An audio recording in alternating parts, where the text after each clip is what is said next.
What's up, guys? Welcome to a new day.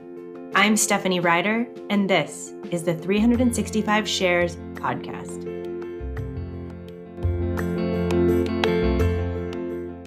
It's January 10th, 2024, and this is the 10th episode of the 365 Shares podcast.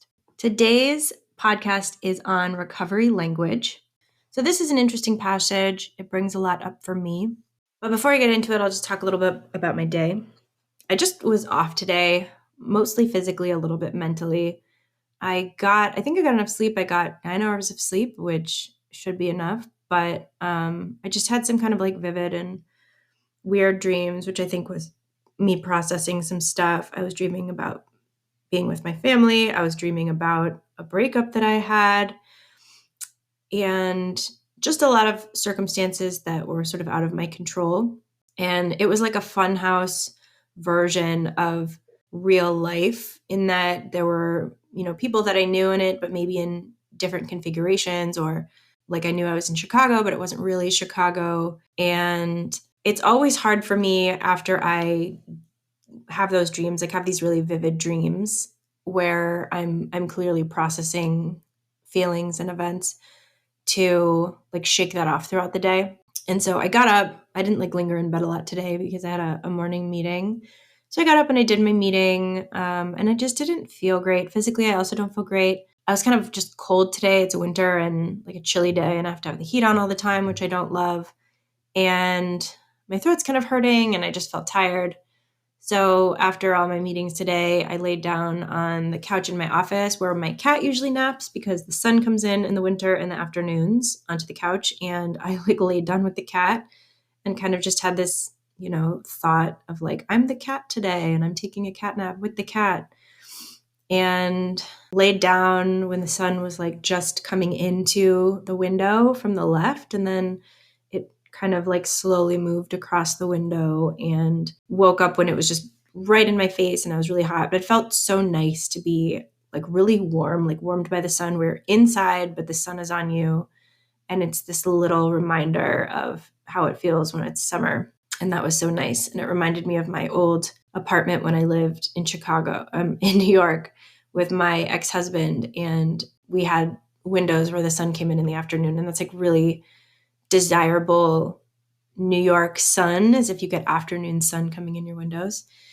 And it was so nice. And when I think about that apartment, I always just try to like recapture that feeling of being on this denim couch with the sun coming in the afternoon and the sounds of the city in the background, and getting to look out the window and see rooftops and water towers. And that's just a happy memory and a happy feeling I always try to recall. And I always keep that part of the apartment, try to keep it really vividly in my mind as a happy memory and just like a safe memory of coming home after a busy day and like laying down on the couch and getting the last bit of the sun. And that felt so good. So that's how I started my day. It's later tonight. I got through my work. I took my nap. I talked to a cousin in Chicago for a while. She's really great. I would say we only talk every few months, but when we do talk, we talk for almost 2 hours.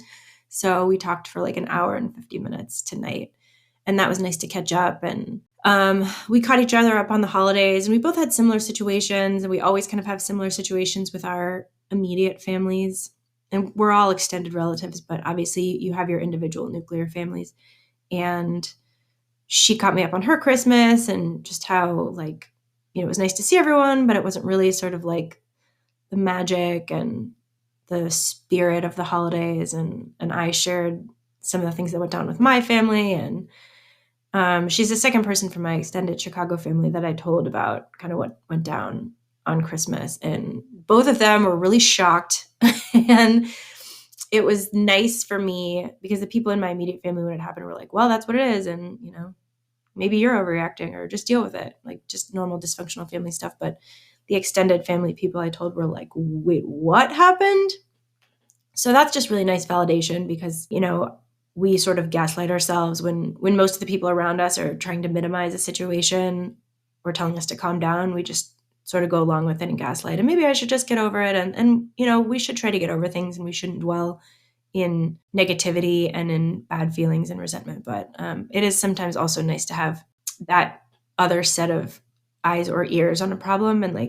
And this has come up in ACA before, where sometimes it takes an outsider's honest reaction or like a shocked reaction to something you're saying as if it's very matter of fact to kind of shake you out of that feeling of like, oh yeah, my hurt feelings about this or my shock about what happened was justified because someone else who wasn't in the situation can't believe that that happened. And so that allows me to tell myself and to like give myself the satisfaction of saying, no, I read that correctly. It was a bad situation. It was a hurtful situation. It was something that shouldn't have happened or should have been handled differently. And I'm allowed to have my feelings about it. So that's always kind of nice. But the topic for today is recovery language. And the Big Red Book says we may be speaking program lingo, but we are not talking about what truly bothers us. I'm Steph, and this is my share. The affirmation for today from the Strengthening My Recovery book is, on this day, I will take action to get a sponsor if I don't already have one. I will commit to working the steps and not just sound like I know what I'm talking about when I really don't. And this passage is talking about recovery language and not just talking the talk, but also walking the walk.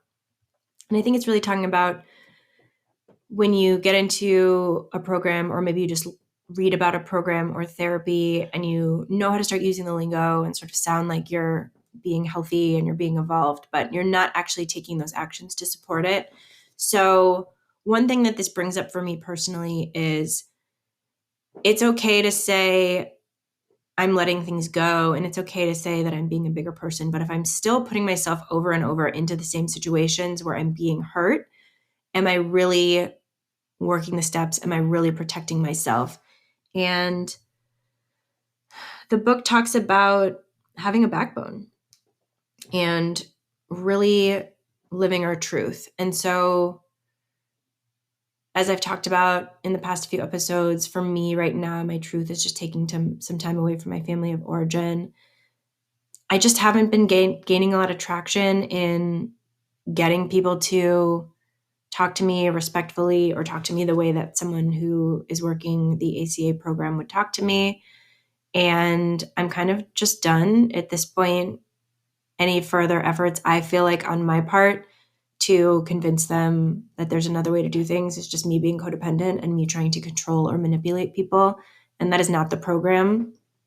My truth is, for me, I have to devote my energy to myself and to my partner and to my friends and my fellow travelers and adult children of alcoholics, to just really devote my attention to where it can do the most good and where it will be well received. And I'm just done with trying to convince people who aren't interested in being convinced of doing anything differently. So I think for me, that's my walking the walk, is just saying, I'm really focused on myself. I'm creating this protective bubble around myself, and I'm not going to go out and look for people to rescue or save. I'm not going to try to evangelize this program. I'm just going to live the way that I think I should be lived. I'm going to act the way that I think people should act. And if people don't treat me the way that I want to be treated, I will just lovingly detach.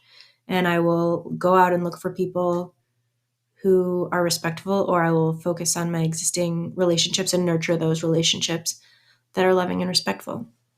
So that's a big part of it. It also reminds me of an interaction I had with my sister where, I tried to set a boundary with her. And then a few days later, she came back and was like, I'm going to set a hard boundary with you. And I just was like, okay, because if you don't really know how to set boundaries and you don't know how to enforce boundaries in a healthy way, telling someone you're going to set a boundary with them is really just being bossy, in my opinion. And it's just, to me, as like such a classic example of like using therapy words when you don't really understand what they are.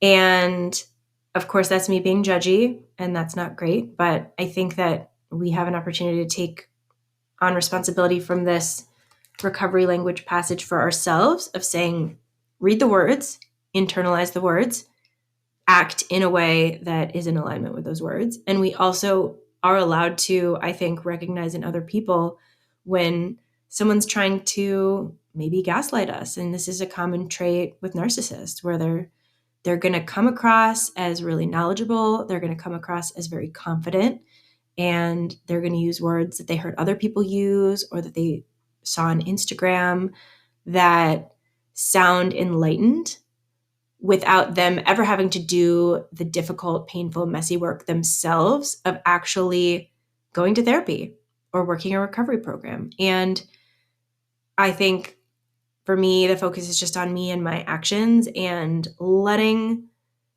anyone else who's talking the talk but not walking the walk, letting their comments or their behavior roll off my back like water off a duck's back, as they say, because the water doesn't soak in. It just rolls right off.